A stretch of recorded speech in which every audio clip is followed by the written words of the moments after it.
Hello दोस्तों। तो मैं आपका स्वागत करता हूं हमारे इस नए वीडियो में, जिसका टॉपिक है planning and development of new towns and city of town planning. Okay. तो कैसे हमें प्लान करना पड़ता है नए टाउन के बारे में, नई सिटीज अगर हमें डेवलप करनी है तो हमें किन किन बातों का ध्यान रखना पड़ता है, आज हम इस चैप्टर में पढ़ेंगे। तो सबसे पहले मैं बात करता हूँ कि town planning the science of designing and organizing urban spaces. ये आपको हमेशा याद रखनी है definition. Play a crucial role in development of new town and cities. From the early stages of planning to the ongoing management and the maintenance of these new communities, we will explore the key principles and challenges involved in the planning and development of new towns and cities. मैं बात करता हूँ सबसे पहले identification of need. तो सबसे पहले कोई भी टाउन अगर हमें डेवलप करना है तो हमें उसकी नीड को फाइंड आउट करना पड़ता है। The planning and development of new town and cities begin with the identification of a need for new urban development. This can be driven by population growth. ये पॉपुलेशन ग्रोथ की वजह से हमें कोई नया टाउन डेवलप करना पड़ रहा है, या हमें इकोनॉमिक डेवलपमेंट करना है, इस कारण से हमें कोई नई जमीन पर नई टाउन डेवलप करना पड़ रहा है। और a desire to address issues such as urban sprawl और housing affordability। कई बार क्या होता है, सिटी के अंदर हाउस जो है बहुत महंगे हो जाते हैं, तो इस कारण से आपको सिटी के बाहर एक नई टाउनशिप डेवलप करनी पड़ती है ताकि आप लोग अपने हाउसिंग अफोर्डेबिलिटी अफोर्ड कर सकें। या कई बार किसी सिटी में अर्बन sprawl की अगर हम बात करें तो सिटी में जो है काम करने के लिए बहुत सारी इंडस्ट्री अवेलेबल हो जाती है, तो लोग वहाँ पर बहुत आके रहने लग जाते हैं।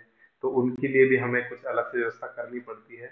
तो एज ए टाउन प्लान तक हम बात करें तो प्लानिंग जो है न्यू टाउन्स के लिए हमें उसकी सबसे पहले नीड को आइडेंटिफाई करना पड़ता है। अब उसके बाद जब एक बार नीड आइडेंटिफाई होगी कि हमें इस पर्पस के लिए जो है नया टाउन डेवलप करना है, तो उसके बाद हम लोकेशन का सिलेक्शन करते हैं। लोकेशन का सिलेक्शन जो है सिटी के आसपास होना चाहिए, और कुछ factor suggest transportation availability, land resources, environmental consideration are all taken into account when selecting a location.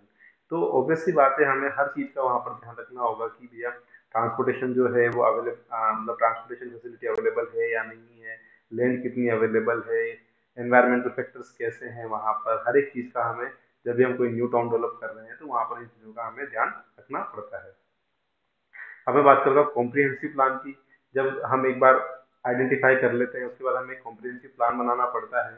Location जब सेलेक्ट हो जाती है planning and development process start करने के लिए। This involves the creation of comprehensive plan that outlines the goal and objective for new town और city as well as the specific land use, infrastructure, community amenities that will be required. तो हमें comprehensive plan बनाना पड़ेगा जिसके अंदर हमें क्या क्या जरूरत है उसका ध्यान रखना पड़ेगा कि हमें कितना इंफ्रास्ट्रक्चर होगा, क्या क्या अम्यूनिटीज जो है कम्युनिटी के लिए हमें प्रोवाइड करनी पड़ेगी, ट्रांसपोर्टेशन फैसिलिटीज क्या क्या प्रोवाइड करनी पड़ेगी। उसका एक आउटलाइन के रूप में हम जो है एक कॉम्प्रिहेंसिव प्लान तैयार करते हैं, जो कि हमारी हेल्प करता है नए टाउन को डेवलप करने में। अब मैं बात करता हूँ डिजाइन एंड कंस्ट्रक्शन की। The development of new towns and cities also involves the creation of a detailed design and construction plan that includes the design of individual buildings, roads, other infrastructure, as well as the coordination of services such as water and sewage system, power, telecommunication and transportation। तो कुछ जो चीजें हैं वो बहुत ही मस्त होती है टाउन प्लानिंग में। उसमें सबसे इम्पोर्टेंट है sewage problem, telecommunication, transportation, power.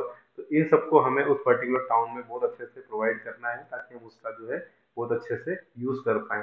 तो इनमें जो डिजाइन एंड कंस्ट्रक्शन में भी हमें एज ए टाउन प्लानर इन चीजों का ध्यान रखना पड़ता है। Ongoing management and maintenance are an important aspect of the planning and development of new towns and cities. This includes the ongoing monitoring and maintenance of infrastructure and community amenities, as well as the management of services such as waste collection and public safety। तो साथ ही साथ हमें public safety और waste collection का भी specially इसमें ध्यान रखना पड़ता है। It also includes the development of policies and program to support the ongoing growth and development of the new town और सिटी। तो जो न्यू टाउन है, सिटी है, उसके लिए क्या क्या पॉलिसीज हैं, क्या क्या प्रोग्राम है, उसके डेवलपमेंट के लिए उसको भी इसमें इंक्लूड किया जाता है। कंक्लूजन की अगर हम बात करें, the planning and development of new towns and cities is a complex and multifaceted process that involves a range of different principal and challenges. तो टाउन डेवलप करना इतना इजी टास्क नहीं है, इसके अंदर बहुत सारे जो है फैक्टर्स लाइक ट्रांसपोर्टेशन का फैक्टर हो, सीवरेज का फैक्टर हो, पब्लिक की हेल्थ का फैक्टर हो, गवर्नमेंट ऑफिशियल बिल्डिंग का फैक्टर हो।